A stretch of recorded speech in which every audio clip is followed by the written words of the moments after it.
Buenas tardes, queridos hermanos. Aquí estoy haciendo un nuevo video titulado Ojo con lo que sale de nuestro interior. Hoy las lecturas que están ahí escritas arriba las voy a tomar de la Biblia, que es una Nacara columna, ¿sí?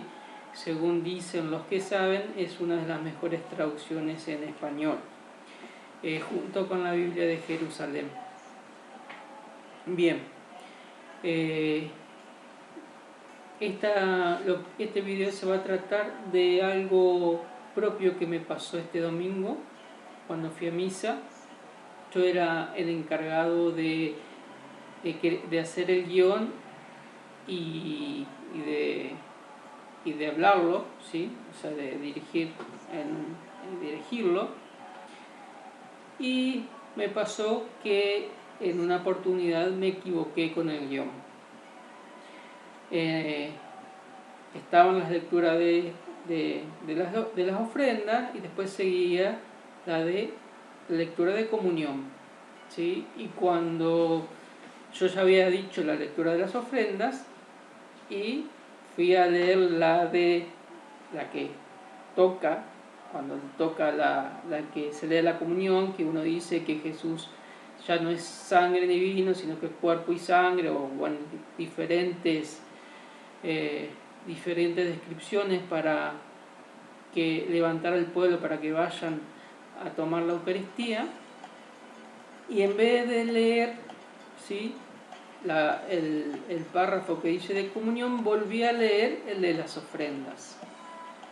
Y lo que pasó con eso es que cuando estaba leyendo, al empezar no me di cuenta, pero después cuando ya estaba terminando me di cuenta de que lo que estaba leyendo no era lo que era para la comunión, porque era de las ofrendas.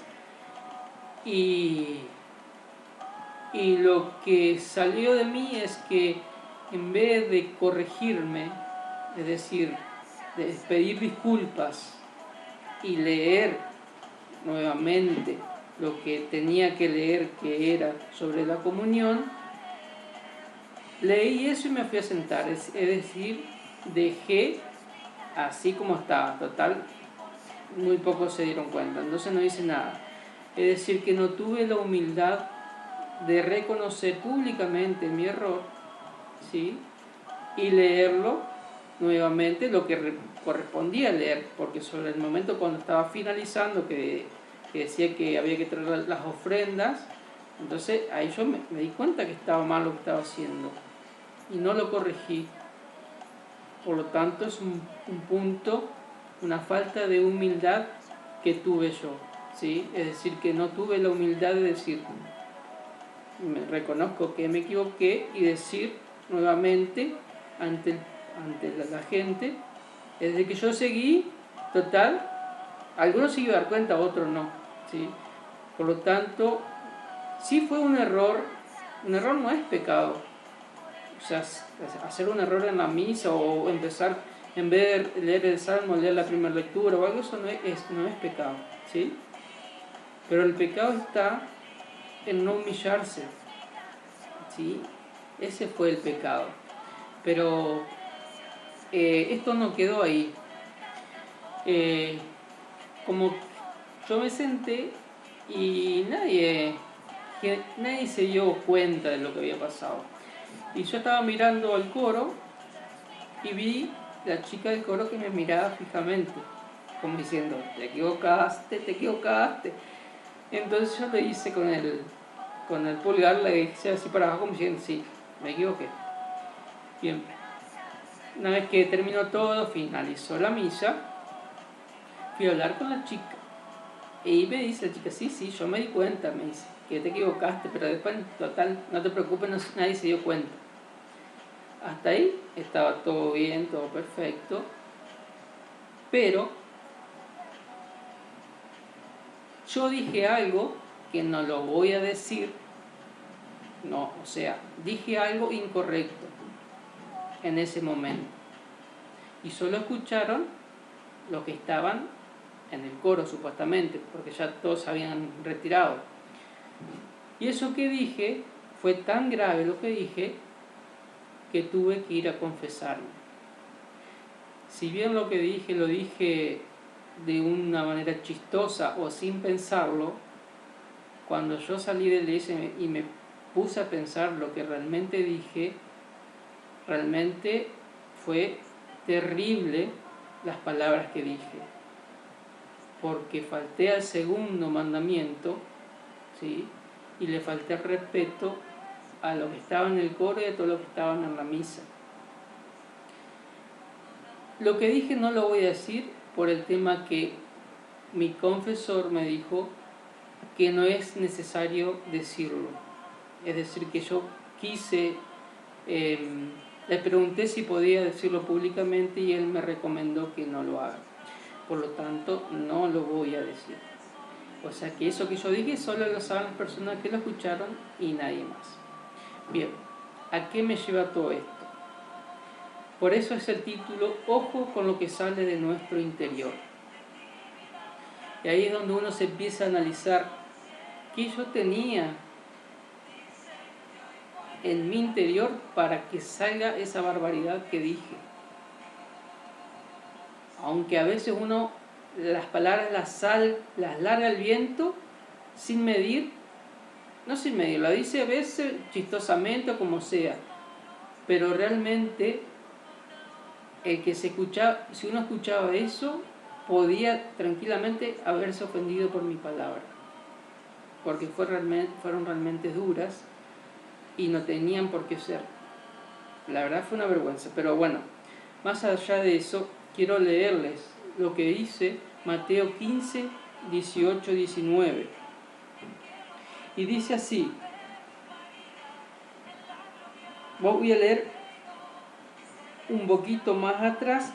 Esto es cuando le preguntaron a Jesús, le dijeron,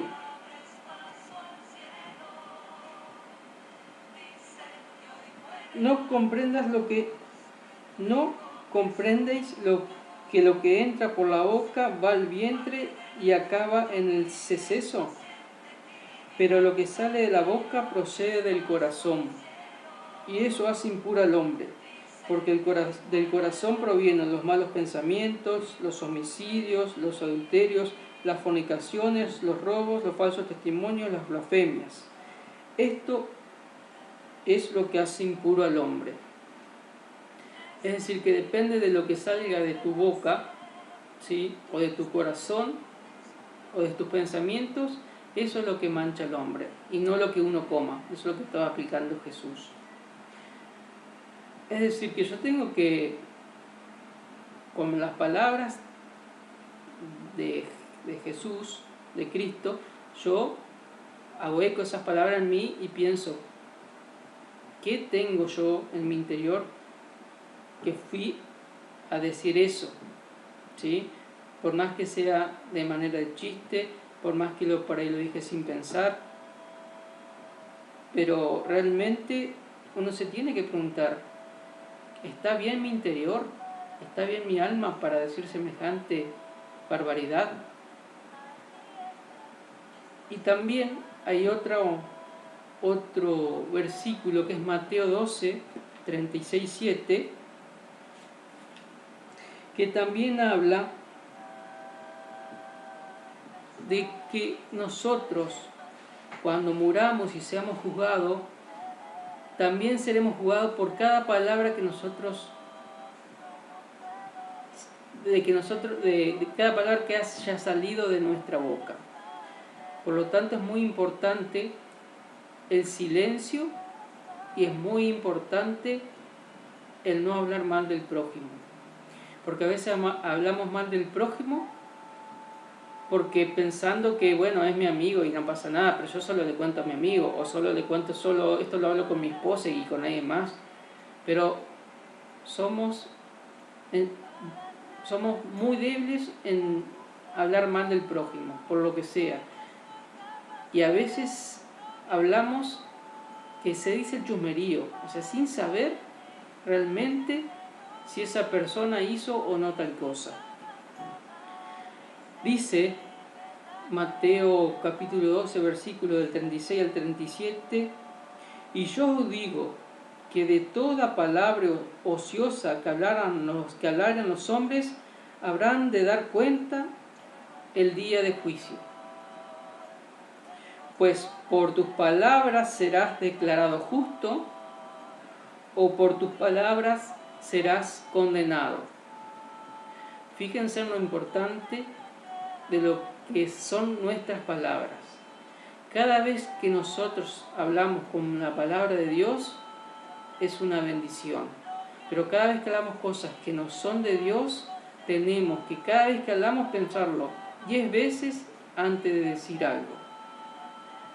Les repito, y yo os digo que de toda palabra ociosa que hablaren los hombres, habrán de dar cuenta el día del juicio.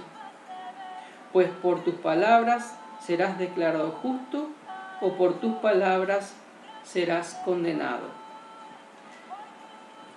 Así que fíjense en lo que están viendo este video, qué importante es para nosotros pensar antes de decir alguna cosa. Muchas veces, por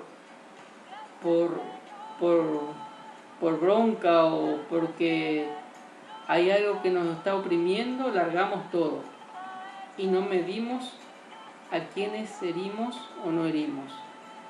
Y a veces es un chiste, pero aunque sea un chiste, ese chiste puede herir a las personas. Entonces les recomiendo, y yo me recomiendo porque yo ante todo me hice el mea culpa, me miré a mí y realmente tuve que ir a confesarme por esa barbaridad. Y yo no esperé una semana para confesarme.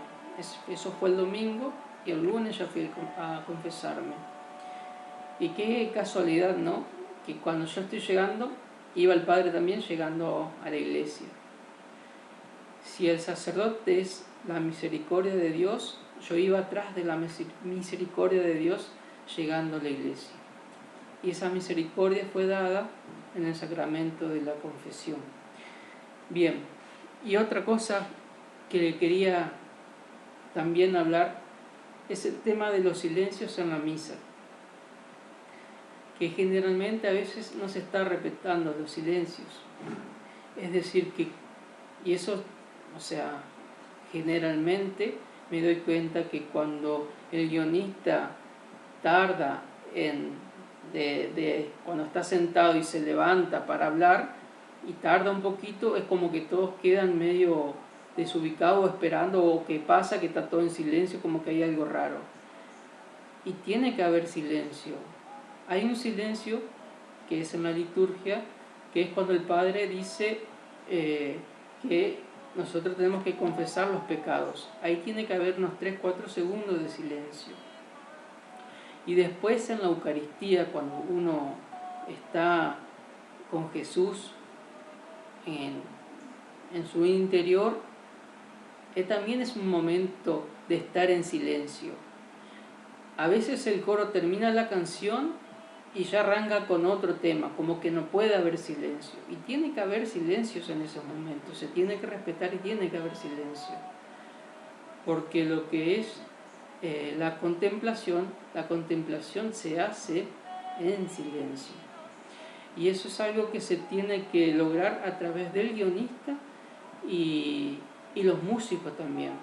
Porque eso, los músicos tienen que estar de acuerdo en que haya un minuto de silencio y no que no haya en ningún momento silencio en la misa. No es así, la liturgia siempre tiene que guardar esos pequeños silencios que hacen que uno escuche también a Dios y no que siempre uno esté con música y el silencio hace que uno se meta dentro de sí y pueda escuchar también a Dios.